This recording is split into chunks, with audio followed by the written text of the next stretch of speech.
Hello guys, आज मैं couple of cuckoos के चैप्टर 234 को एक्सप्लेन करने वाला हूँ। लास्ट चैप्टर में नागी आई के घर गया था, जहाँ आई ने उसे आर्टिकल के बारे में बताया था और उससे माफी भी मांगी थी। और एंड में हमने एरिका को आई के घर के बाहर देखा था। अब नागी वहाँ से जाने लगता है। आई कहती है, तुम रोज रोज सोफे पे कैसे सोओगे? नागी को सोफे पे सोना अच्छा तो नहीं लग रहा था, पर आई की जेलेसी को देखते हुए वो वहाँ भी नहीं रह सकता था, इसीलिए वो चला जाता है। और बाहर एरिका उसका वेट कर रही थी। वो कहती है, तुम लेट हो, हम घर जा रहे हैं। नागी पूछता है, तुम यहाँ क्या कर रही हो? एरिका कहती है, मैं तुम्हारा वेट कर रही थी, पर क्योंकि तुम नहीं आए इसीलिए मैं उमीनो टाई आई। और मॉम ने आई की दादी से पूछकर बताया तुम उनके घर पे हो। वो कहती है, शायद मैंने तुम्हें ज्यादा ही बोल दिया था। नागी कहता है, पर तुम यहाँ वेट क्यों कर रही थी? एरिका कहती है, क्योंकि तुम अजनबी के घर में थे। फिर वो कहते हैं, चलो घर चले, अब वहाँ तुम्हारे लिए भी रूम है। नागी कहता है, तुमने बनाया? एरिका हाँ कहती है। और घर जाकर जब वो देखता है तो वो रूम कम डॉग के रहने की जगह ज्यादा लग रही थी। वो कहता है, तुम फ्लोर पे मैट बिछाकर उसे रूम नहीं कह सकती।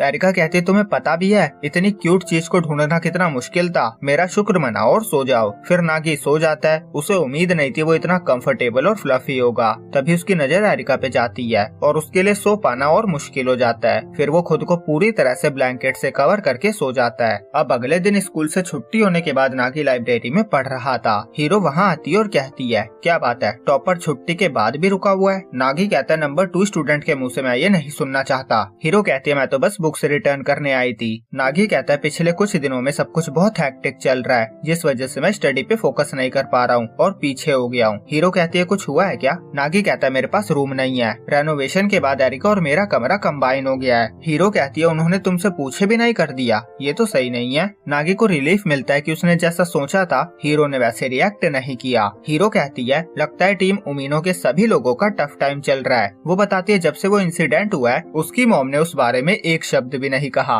नागी को समझ आता है वो अपनी एंगेजमेंट की बात कर रही है। हीरो कहती है, ऐसा पहली बार हुआ है कि उन्होंने इतने लंबे टाइम तक इस बारे में कुछ नहीं कहा, नहीं तो वो डेली एंगेजमेंट की बात करती थी और डैड भी कुछ नहीं कह रहे हैं। इससे पहले वो मुझे एंगेजमेंट के नाम पे परेशान करते रहते थे, पर अब मैं फ्री हूँ। नागी उसके लिए खुश था। फिर हीरो जाने लगती है क्योंकि आज उसकी बॉक्सिंग की क्लास भी थी और नागी भी जाने लगता है। बाहर बारिश हो रही थी और नागी हमेशा की तरह तैयार था। वो छाता लेकर आया था। वो देखता है हीरो बारिश में भीग रही थी। वो पूछता है, कुछ प्रॉब्लम है क्या? हीरो बताती है, वो छाता लाना भूल गई। नागी कहता है, तुम चाहो तो मेरा ले जाओ। हीरो कहती है, पर फिर तुम भीग जाओगे। नागी कहता है, कोई बात नहीं। हीरो कहती है, क्या हम शेयर नहीं कर सकते? नागी थोड़ा हेजिटेट करता है और फिर हाँ कर देता है और यहीं पे ये चैप्टर एंड होता है। तो वीडियो अच्छी लगी हो तो लाइक और कमेंट करना ना भूले। और चैप्टर छोटा ही रिलीज होता है, इसीलिए छोटी ही वीडियो बनती है, तो बार बार एक ही सवाल कर करके परेशान ना करे। धन्यवाद।